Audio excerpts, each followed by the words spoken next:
Hi everyone, it's Christy from Green Eyed Tarot. I'm taking a little break today from Spread It Out Sunday, and I am going to film instead a sort of a recent book deck, like things that are bringing me joy, new things, sort of roundup. So a new deck roundup and with other things as well. So basically just to check in with some things that I have been enjoying, some new books that I've brought in, books that I've finished, books that I'm in the middle of reading, as well as a couple of new tarot decks and some other things. So maybe some crystals, some games, because I am an avid game player. We play a lot of games in my house, and so I wanted to share two that we've been really enjoying lately and playing a lot. So let's get right into it. So I haven't brought too many new tarot decks in. I'm going to show the tarot decks last. So I'll try to put timestamps on this video so that if you want to just skip to decks that you can totally do that. So I've been really trying to be mindful about bringing decks into my tarot library. So it's not too many. I think it's just 3 and one sort of bonus one, which I'll explain. But let's just get into sort of the things that don't have anything really to do with tarot. So in terms of crystals, I've also been really mindful about bringing crystals and more rocks into my collection. Like, I feel like you can never have enough rocks, and pretty much surround myself with them. They're all over my house. But I have been a little bit more mindful because I pretty much have a solid collection of different things that I use for different things that provide me different energies and things like that. So, but I recently got this, I got a druzy agate. So, and it's not really, I'm sure, like right now, honestly, it's not really picking up the colors, but there's like some blues and some like beige, and then there's a, that's the druzy. You can see sort of the druzy part there. It sparkles. Again, doesn't really show up great on camera, but so there's a local shop here on Long Island called Amityville Apothecary. I'll try to link it in the description box below. It's very popular. Like, people from out of state shop there. I know that they do. So they do a Friday night live sale every Friday night. Sometimes they're in their store and sometimes they're in their warehouse. So they'll have a warehouse sale, but usually Fridays are in their stores. They have Amityville Apothecary, which is like the crystals and like the metaphysical supplies and things like that. And then they have the Athenaeum, which is completely filled with tarot decks, oracle decks, and metaphysical books. It's actually amazing. It's an amazing shop. So check it out. You can shop them online. If you're local to Long Island, then definitely go actually check them out. But they do a Friday night live sale, and they usually offer like 20 or 15% off whatever they're selling. So I got this druzy agate recently for a steal. I mean, I think it was like $10, but they have really great, they're very knowledgeable. They have great crystals. They really source like their crystals, like they know where they're coming from. So they're ethically sourced. They're the real deal. So definitely check it out. So I got the druzy agate, and I ended up adding on this little selenite bowl. It was like $4, I think. But it's great. I love having these around the house for charging and cleaning other crystals. So cleansing other crystals or like crystal jewelry that I have. So I'll put like some of my like crystal pendants in there, or just to cleanse them. So this is a little selenite bowl. Again, it was $4 on the Friday night sale. So kind of a steal. You really can't pass up $4. So that's just a little selenite bowl that I got. So that's it for, like I said, I haven't bought a lot of crystals lately. So I've been sort of, slowing down in that regard too. But I really, that one caught my eye, and I like the druzy agate.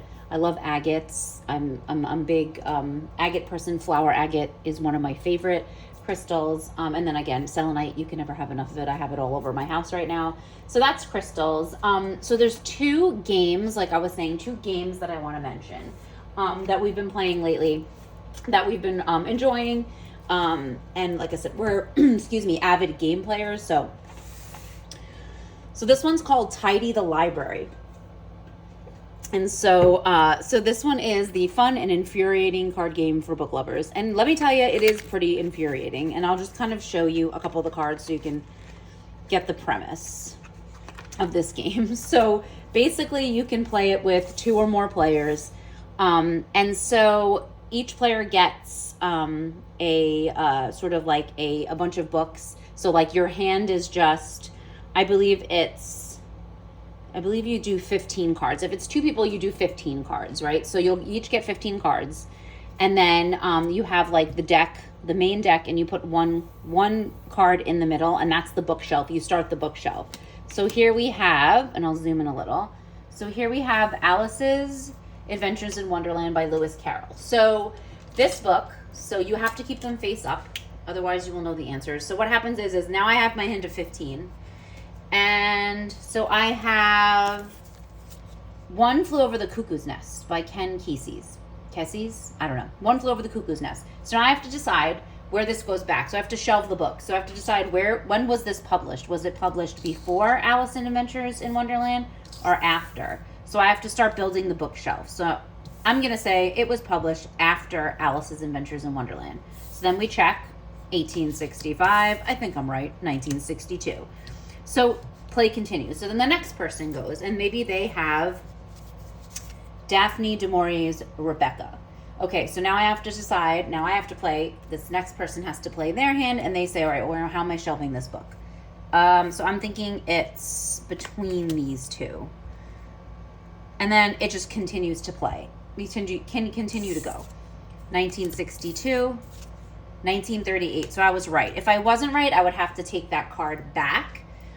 So the idea is to shelve all your books first, obviously. So as you go, and you can imagine as you go, Game of Thrones, Stephen King's Carrie, George Orwell's Animal Farm, as you go, it gets harder and harder. As the shelf continues to grow, it gets harder and harder to figure out when stuff was published. And that's pretty much the point of the game. So if you get one wrong, you kind of have to remember when it was, and then like sort of remember what the shelf looks like in terms of years. It's really is infuriating, but also so enlightening, and like really it really sparks a lot of conversation. So like, oh my gosh, I can't believe that was 1954, or I can't believe that was in the 1800s. I had no idea.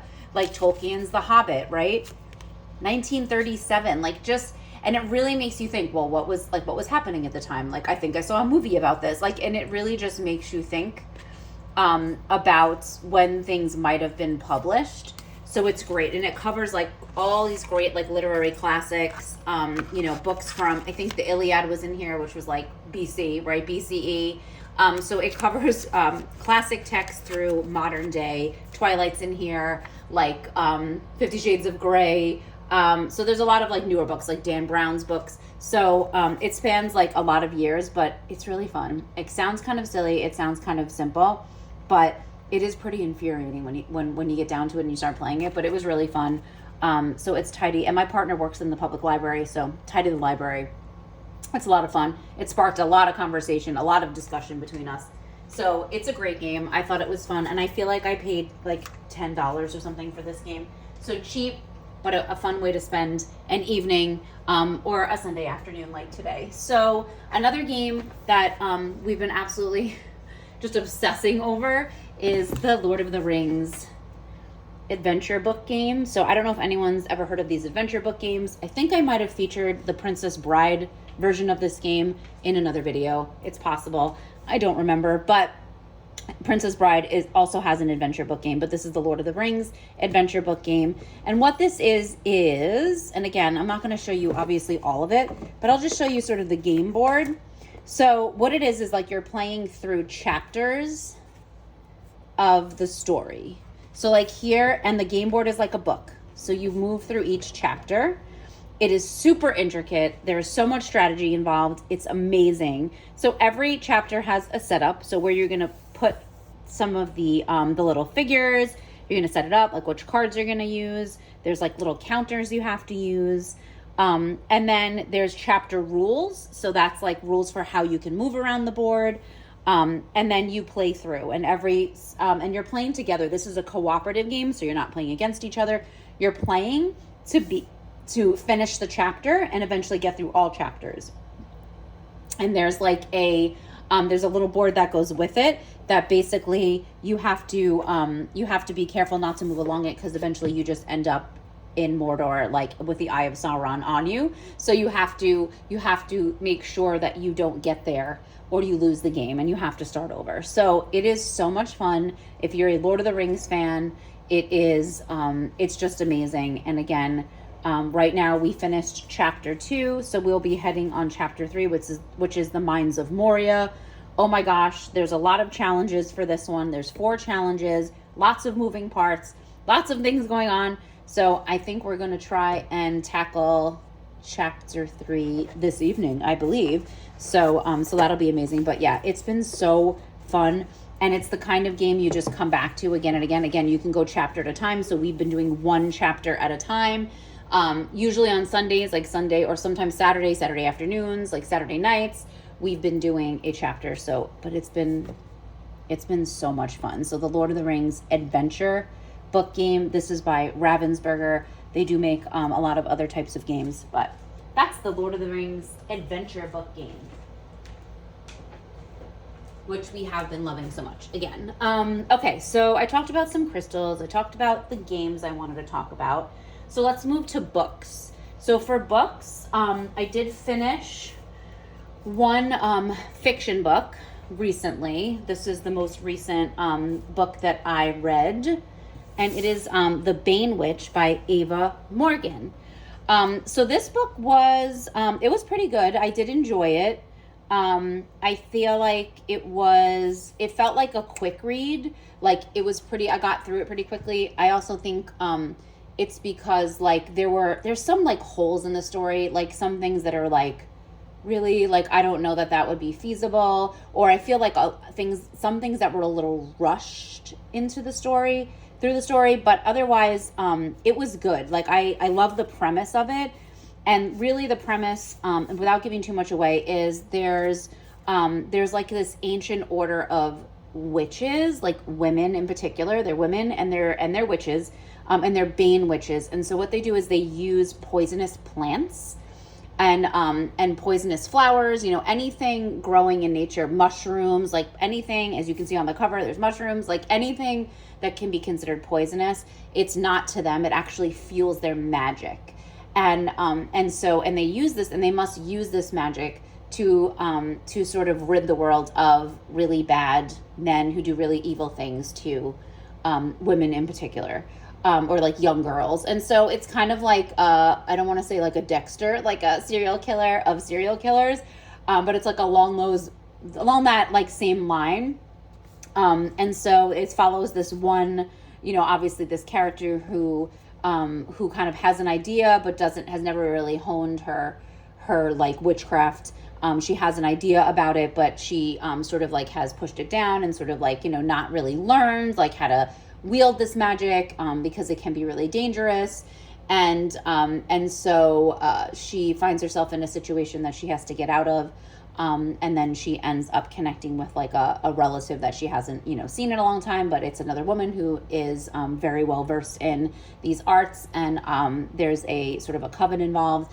It's really good. So she has to sort of relocate this woman, and she ends up in a small town, actually a small town in upstate New York. So it was like very familiar to me because I live in New York State, and I'm familiar with sort of the more upstate, like more rural, more isolated regions of New York State.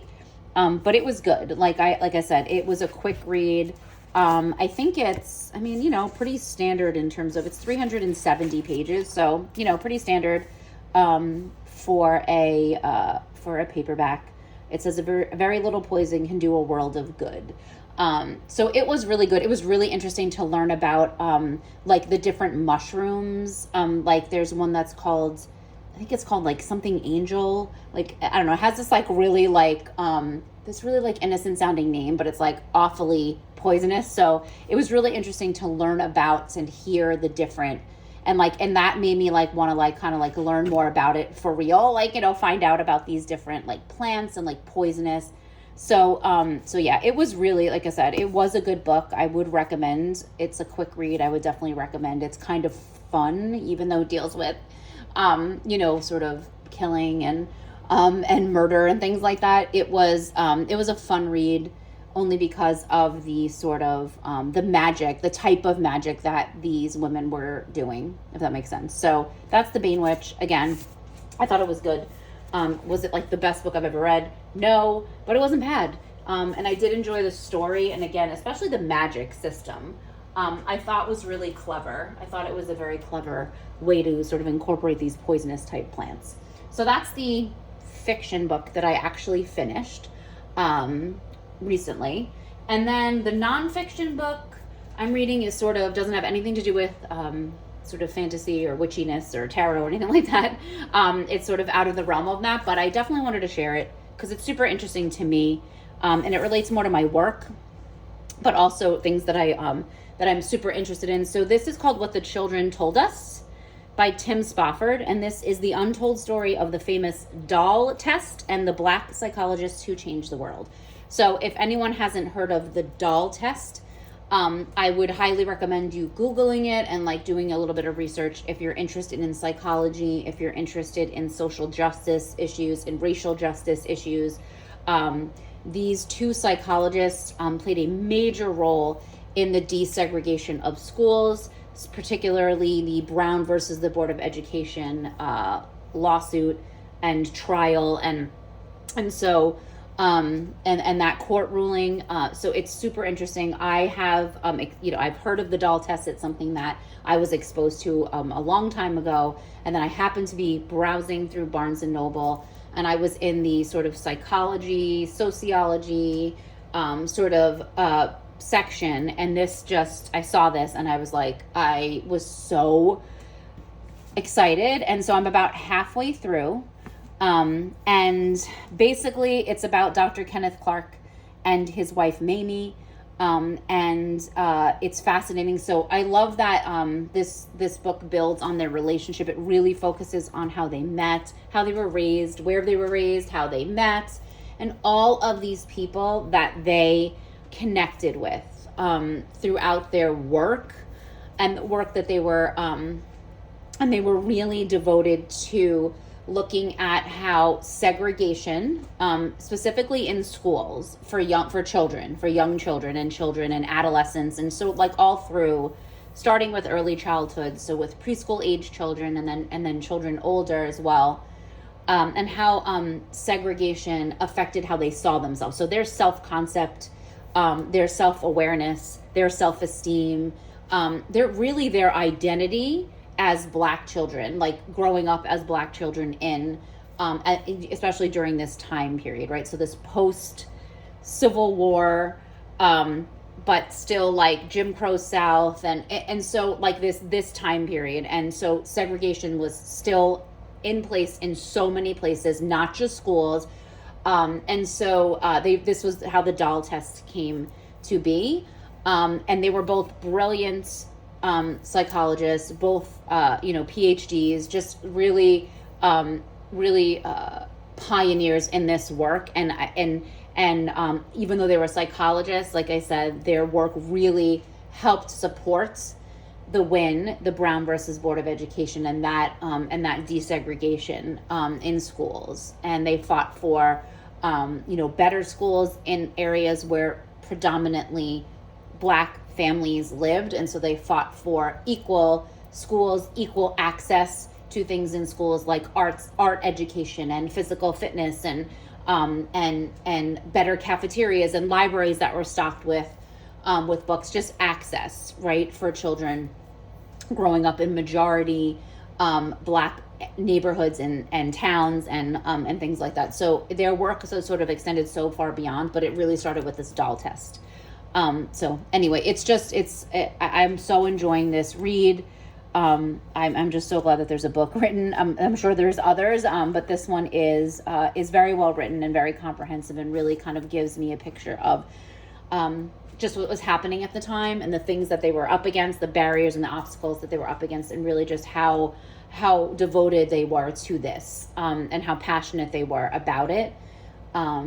and just how that sort of conflicted with what they were looking for their own children, and sort of just they did a lot of their work in Harlem, like their foundation that they started, their practice that they started, you know, really centered in Harlem. Even though like both of them were not from, you know, like she didn't come from there. She was like from rural Arkansas, like a very different upbringing and a very different sort of exposure to different things. Whereas he was more from the northern states, and he had roots in Harlem. And so it's just so fascinating, and I could just go on about it forever and ever. But anyway, so if you have any interest, look up the doll test. And you'll find lots of information about it. It's been replicated many times. It has been redone and redone and redone, and it's still done today. They've been doing this study, and unfortunately, I'll say, you know, it probably not surprising, but a lot of the same results. So even though schools were eventually desegregated, we are still seeing some of the same impacts on children even today, you know, within the last 20 years. So it's fascinating. But what the children told us, again, if you have any interest in psychology, definitely, and racial justice, especially around children, around childhood and schooling and education, just definitely check it out. So those are the books that I was reading. Bainwitch as like a fiction, and I'm reading this book as a nonfiction. So those are really the two that I was focusing on recently. And then some books that I brought into my collection, just real quick to share. So nonfiction. I ended up grabbing this Capricorn Witch book, which this is an entire series, obviously, that covers every zodiac sign, but I've never actually seen this. I saw this in the wild. Again, at Amityville Apothecary. I went to the Athenaeum recently, which is their bookshop, and I found Capricorn Witch on the shelf, and I was like, I'm definitely gonna scoop this one up. Haven't really read it yet. I've just flipped through it. But it's amazing. Like, you know, and obviously as my earth sign is Capricorn. So I'm always interested in learning sort of just more about that, and like how to really harness like the things that make me, you know, like all those traits as an earth sign Capricorn, and really like what that means for me, and how to really harness it and use it in my life, you know what I mean, to sort of guide me. So I'm really looking forward to diving into this as a Capricorn, and as someone who considers themselves a witch. I'm excited to read that one. What else we got?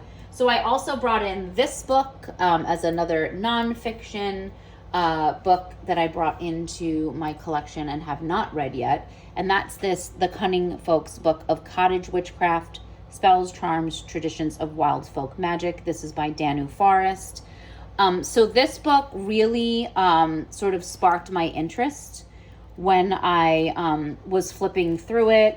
I could see that there was a lot of information and rituals and spells around the home. I mean, it is the book of cottage witchcraft. So around the home, right, about protection spells for the home. These are things that I do regularly, and I'm always looking for more knowledge around how to do this. So house spirits and things like that. These are things that are super interesting to me. And just like here we have a hearth blessing. And so I consider myself a hearth witch. So I guess I can be like considered, I'm not really into sort of labeling myself, but I do consider myself a hearth witch at heart.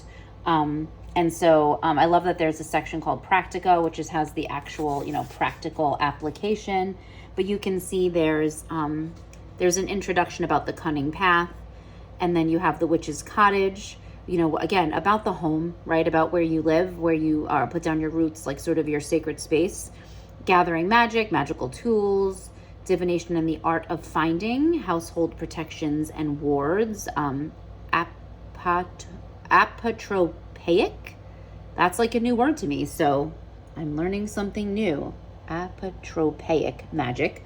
It says household, so I'm really interested in that. Witch's Wheel of the Seasons, moon magic, wort cunning, which I find fascinating as well, familiars and other spirits, and then you have a cottage grimoire, so that's spells and charms for cunning folk and wild witches, and And there's a bunch of appendix, like sigils and things like that, and symbols. So I'm really excited to kind of dive into this and see what things I can learn. I'm always looking to sort of add to my knowledge, and anything that's going to add to my practice, especially within my home, is something that I'm super interested in. So that's the Cunning Folks book of cottage witchcraft. The only other book that I brought in is a fiction book. I'm pretty sure this is my next read.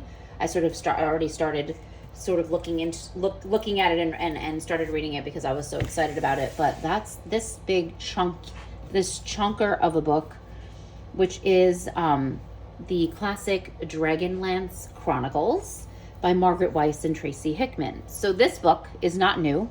This edition is new. This is actually 3 books in one, but these books were published in the 80s. I think like mid-80s, maybe early 80s, mid-80s. Dragonlance Chronicles is part of the Dungeons and Dragons world. So this is really part of the lore and, like I said, the world of Dungeons and Dragons back in the 80s. So again, these books were published in the 80s. So it's Dragons of Autumn Twilight, Dragons of Winter Night, and Dragons of Spring Dawning. So it's three novels in one. This is a brand new edition that has been 2025. And so these are books that I read a long time ago, clearly. I'm pretty sure I read Dragons of Autumn Twilight, which is the first one. Dragons of Winter Night, I remember less. But either way, this is sort of a throwback. As you can see, you have like the D&D. This is sort of a throwback to when I was younger. But this is obviously they're fantasy novels set in a world with dragons. Need I say more? But I am so excited about this. There's a foreword, and then there's an introduction to this Dragonlance 40th Anniversary Edition. And then, of course, what a good fantasy novel, right? What would it be without a map, the maps of the world? And then we have, and there are a lot of poetry. So the poetry was written by somebody else, but there's a lot of poetry that goes with it. And then we get into the story. And I just love this edition. I'm so excited to have this giant book. One of the first things my partner said to me was like, oh my gosh, the font is so cool. Look at the font. The font is so awesome. It really is. It's very cool.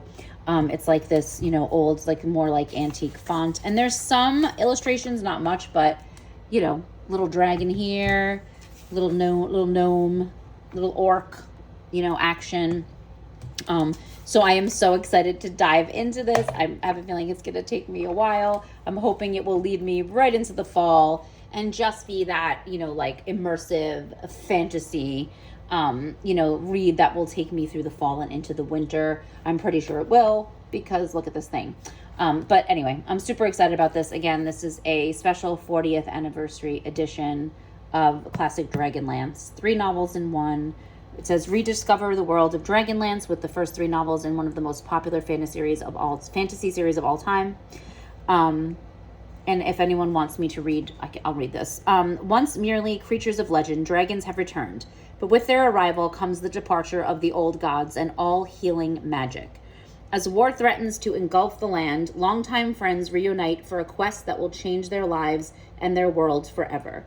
Meet their leaders, Tanis Half-Elven, along with Sturm the Solemnic Knight, Tasselhoff the Irrepressible Kender, Flint the Dwarven Fighter, and Caramon the Warrior and his twin brother, Raistlin the Red-Robed Mage. Companions together again after years apart and seeking new adventure. So you can see here we have this merry band of warriors and magicians and that are going to be setting off on a quest, right? Sounds pretty familiar.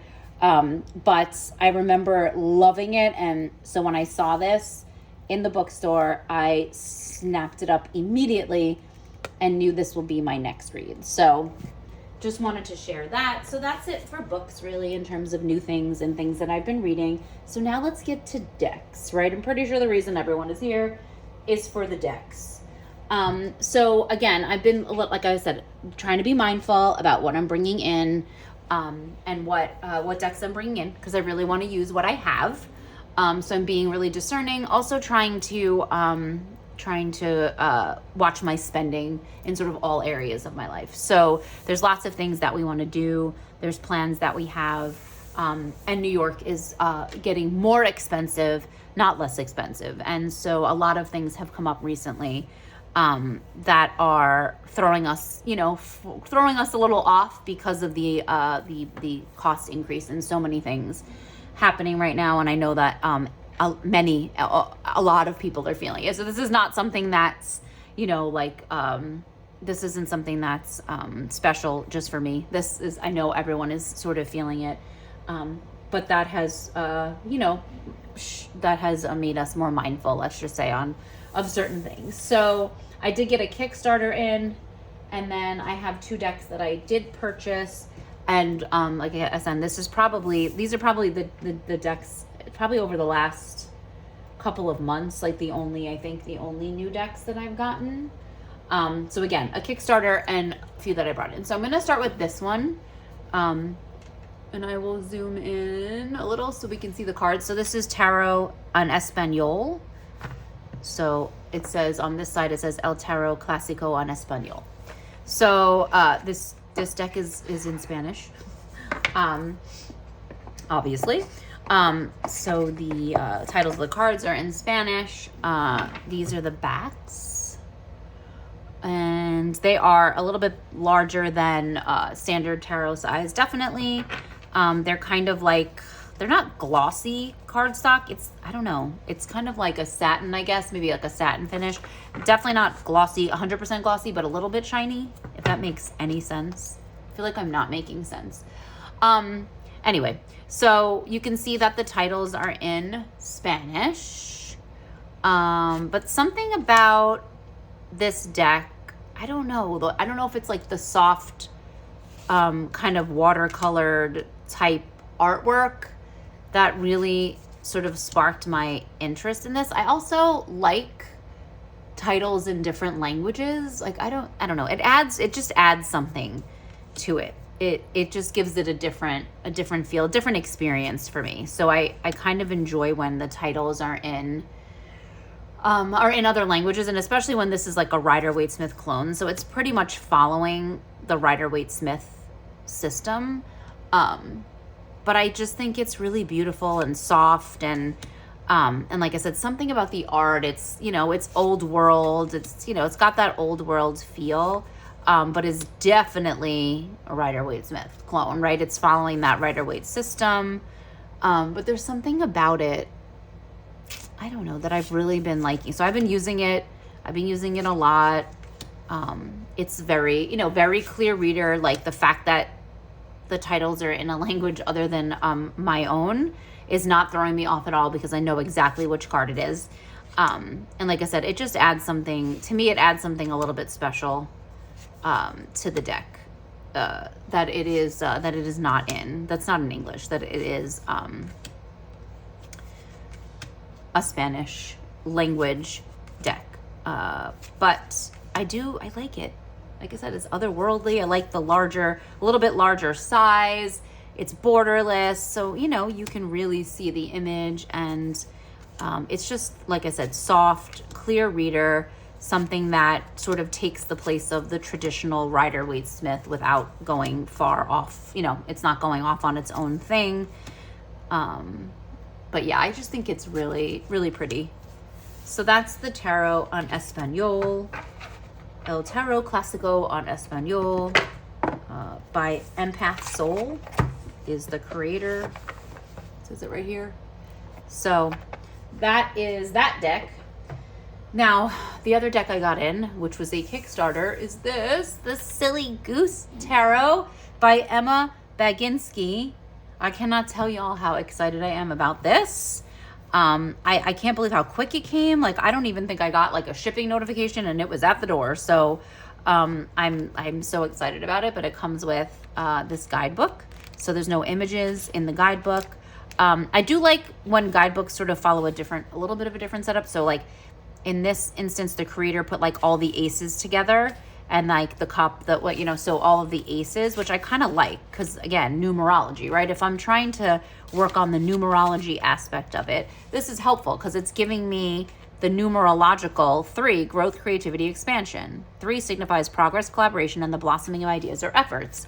And then it gives me the 3 different suits. So that's really helpful for learning. If anyone's focusing on numerology, I kind of appreciate that.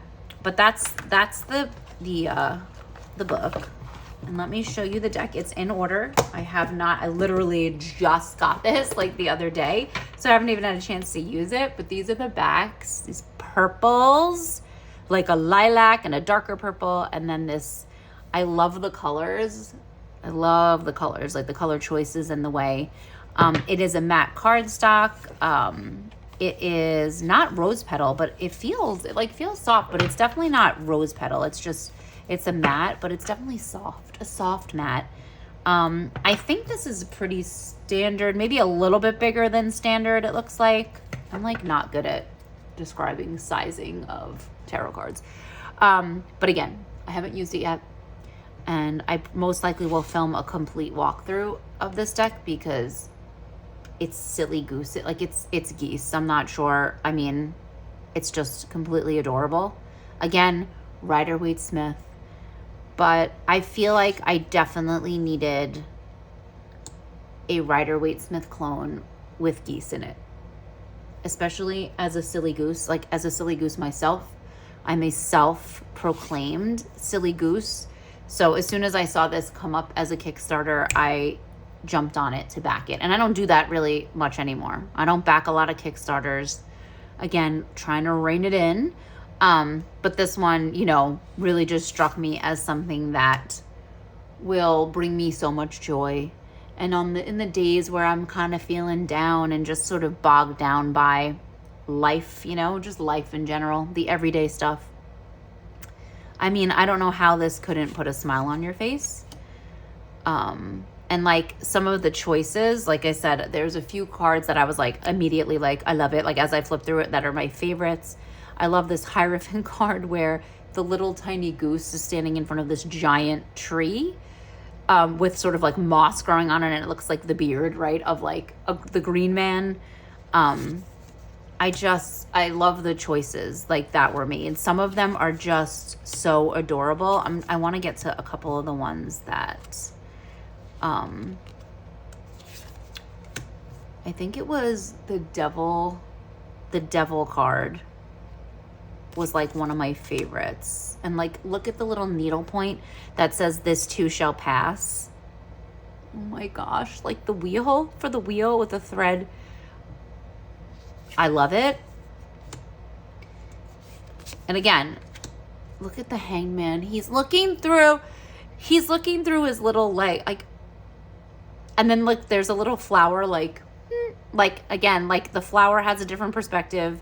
And then there's like a little caterpillar. He's like hanging up. Like everyone's got a perspective here, right? Looking at it from different angles, from different sides, seeing other people's perspectives. I love it. And it just makes me so happy because like, look at it. Look at the silly goose. And the death card, oh my gosh. Look at the devil. Okay, I love this devil card. I was like cracking up because it's like a shopping bag, a game controller, right? Like an Xbox controller, a glass of wine, the phone.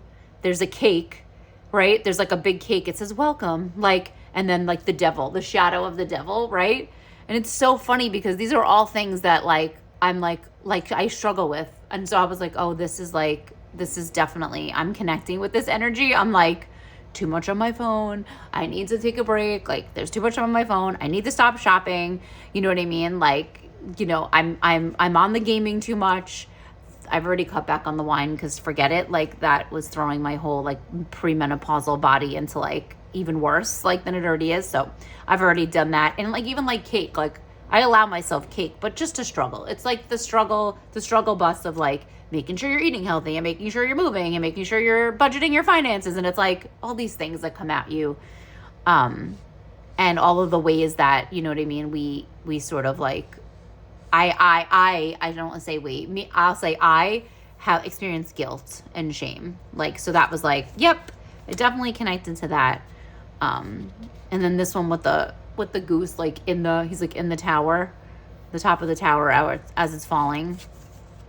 But it's just the sweetest. It's the sweetest deck. And then I think it was the Three of Wands. Hold on, because this is not it's going to end up being an entire walkthrough when it's not supposed to be. So all the aces are together. Again, it follows the guidebook. So I think it was the Wands. Hold on.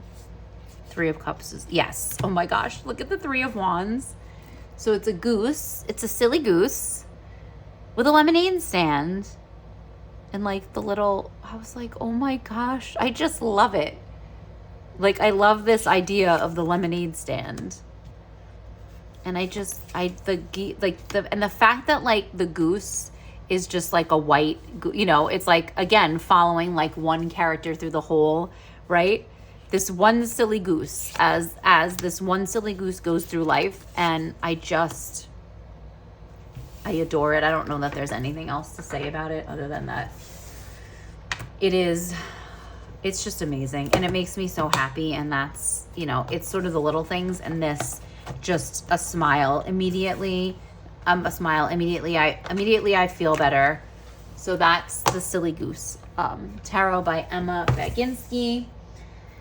And the only other deck I have to show, which may be of no interest to anybody watching this channel, and that's okay, but it is definitely bringing me joy, and it's definitely a joyous thing for me, and that is the fantastic Mastermind Tayrot Deck.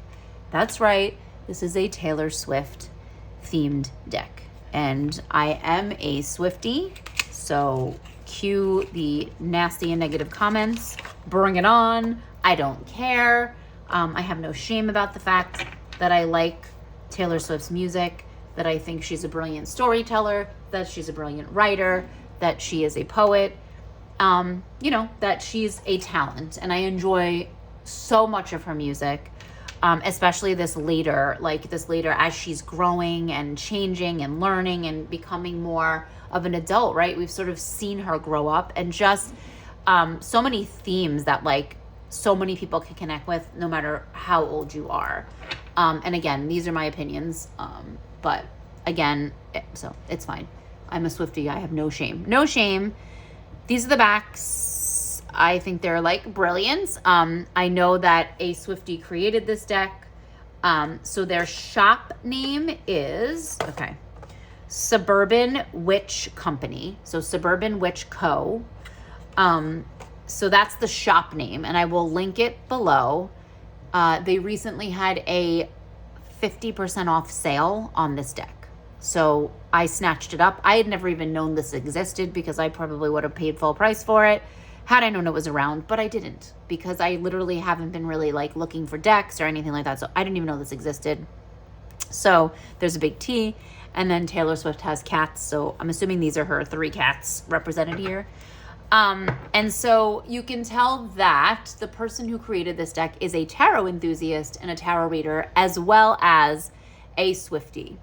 And I say that because every card has a song lyric on it. And I think that they did a pretty amazing job at picking lyrics that match up with the meanings of the cards. It's not an easy feat.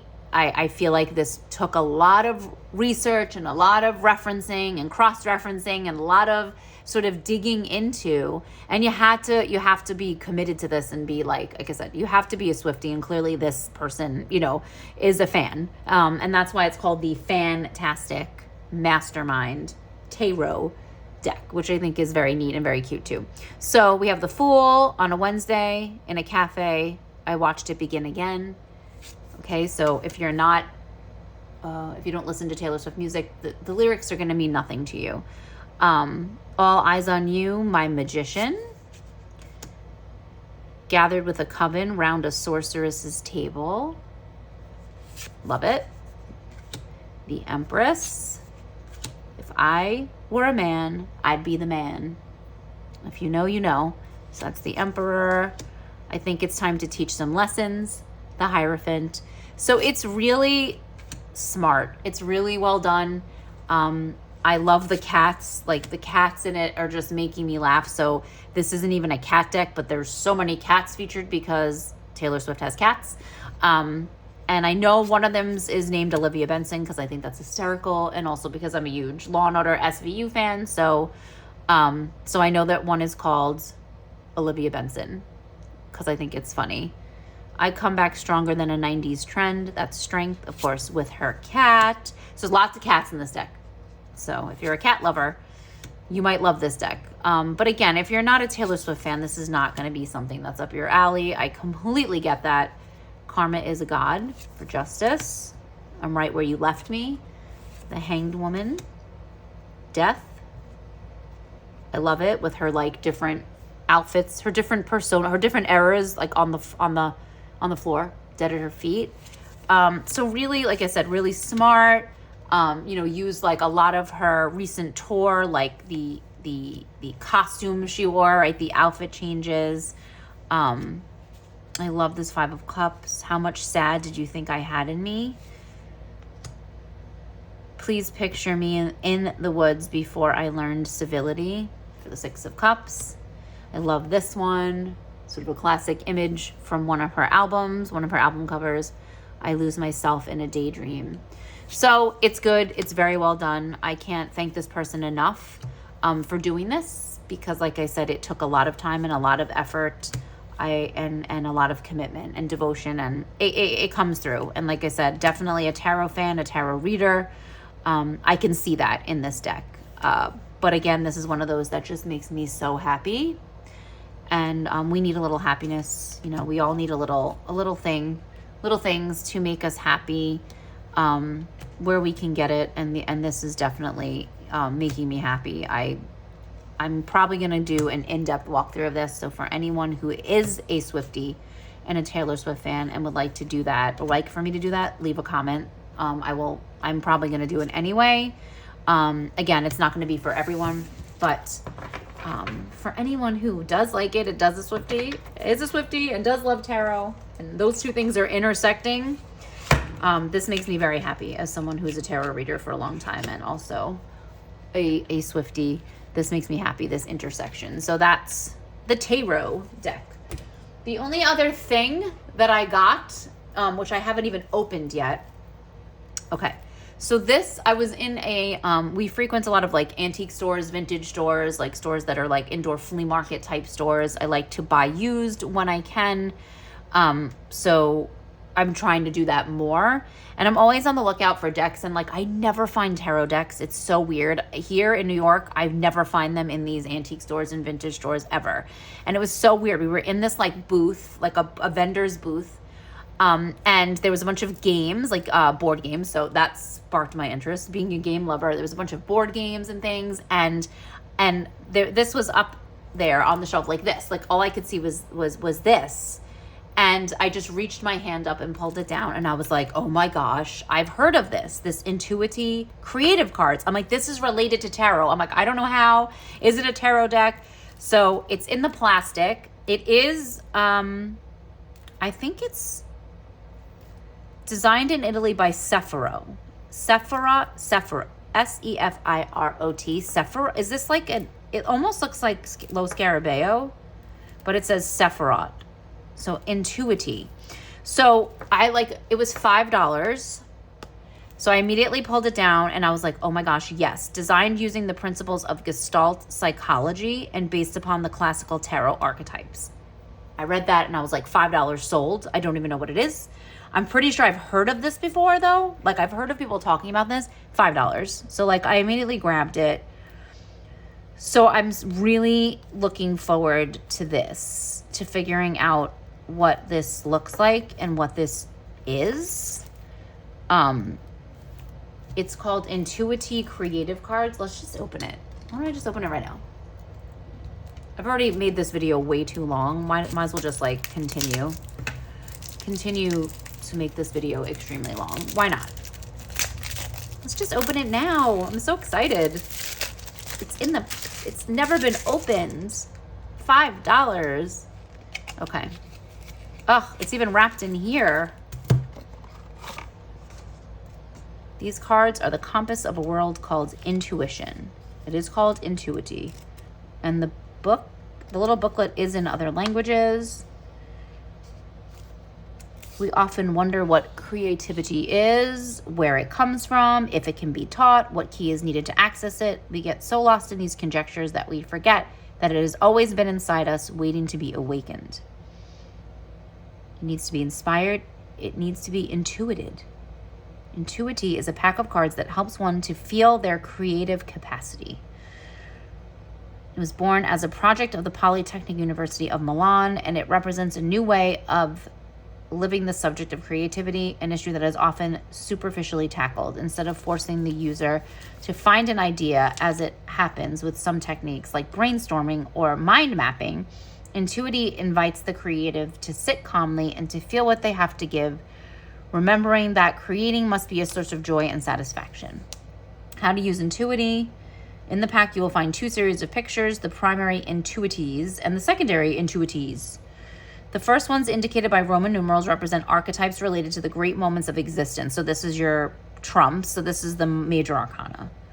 The second ones recall the 4 elements and help to deepen your reading. With each picture, there is a corresponding evocative tale, along with a short piece of advice which intensifies the card's sensation. Familiarize yourself with your pack, shuffle it, deal it out. Learn to recognize it by touch as you make the pictures move. Good exercise for beginners is to define your creative consciousness. Place the primary. Okay, so there's an activity to like get to know your deck. There's a creative block spread, which is so cool. Okay, I feel a spread it out Sunday coming with this. Just saying. I feel a spread it out Sunday coming along. What do we think? I like that idea of creative block. So let's see. Okay, so here are the backs. And they're definitely like, it's not awful card stock. It was $5. So I'll just keep saying that. Oh, wow. So like this is based on Gestalt. Look at that. Hello. That's the Empress. Okay. So this is based on Gestalt psychology, which is super interesting to me. So there's just an image that's supposed to sort of spark creativity. And then in the book, let's see what we got here. I want to see like what it says for, okay. So primary intuiti, I don't even know how to say that. Intuities, I'm just going to keep saying that. He tells someone that he will become the best pilot in the world. He tells someone else that he will be the king of pirates. To others, he says that will become a genius of music. He's satisfied with his changeable purposes because they are all true and nobody can contradict him. Because he is a child with the dreams of 1,000 possible existences still in the eyes. And it says, go back to the start. So that's the message. And then there's like a little story. This is so interesting. She walks by the gambling tables, absorbed in her thoughts, careless. And with the same carelessness, she walks in the rooms of brothels and through ill-famed lanes, young and pure, with eyes misted over with a heavenly dimension. She walks like a star in the night sky. Take the space you need. This is really interesting. So I look forward to getting to know this better, but it was $5. So if anyone has this Intuiti creative cards and would like to like let me know how they use it or what their experience has been with it, I would love to know. Again, it was just a blind grab. I saw it for $5 and I was like probably so excited that I've never seen anything related to tarot in one of these stores. That I just grabbed it, but super interesting and brand new. So definitely cool. I'm glad I got it. I'm glad I picked it up. Again, let me know if you have these or if you've ever, if you've ever heard of them, if you've used them. I would love to hear about your experience in the comments below. So that's it. That's it.